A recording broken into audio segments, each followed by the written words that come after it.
serve parità di giudizio, non capisco perché alcune regioni possano fare 3 mandati e altre no. Il governatore Fedriga va dritto al punto e dopo il batti e ribatti di voci, polemiche e fughe in avanti sul terzo mandato in un centrodestra in cui la discussione ha preso fuoco, esplicita la sua posizione su un tema che, al netto delle dichiarazioni da coalizione compatta, rischia di essere la spada di Damocle per il mandato bis della giunta regionale guidata dal 44enne leghista. Il Friuli Venezia Giulia voterà nel 2028. Quindi c'è tutto il tempo possibile, chissà cosa succederà, chissà se io vorrò ricandidarmi, oggi mi piacerebbe ma non lo so nel 2028.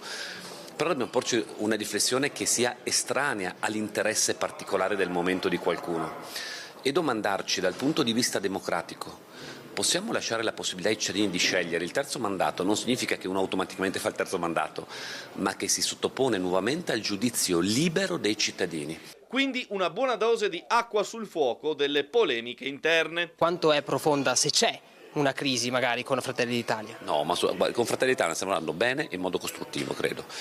Sicuramente su certe cose sono da fare degli approfondimenti insieme, ma la mia coalizione, la coalizione appoggia, penso sia forte, sia coesa, andiamo avanti in questa direzione. Poi Fedriga sottolinea quelle che sono, a sua detta, le storture della legge elettorale regionale in vigore, lasciando spazio ad interpretazioni sui possibili correttivi. C'è una forza politica, ribadisco, in questo caso faccio i nomi, ma veramente con tutto il rispetto, perché questa è la norma, quindi non è colpa loro, una forza politica come il Partito Democratico, che ha preso meno voti della Lega, che ha preso il 19%, di Fratelli d'Italia che ha preso circa il 18%, della lista Fedriga che ha preso circa il 18%, ha 10 consiglieri.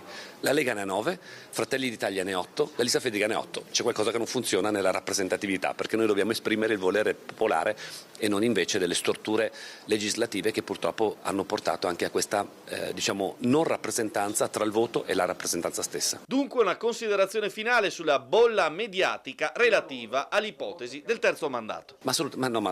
Io ho letto ricostruzioni più fantasiosi, commenti, voci. Io garantisco che il mio obiettivo è rispettare il mandato ricevuto dai cittadini e fare le cose.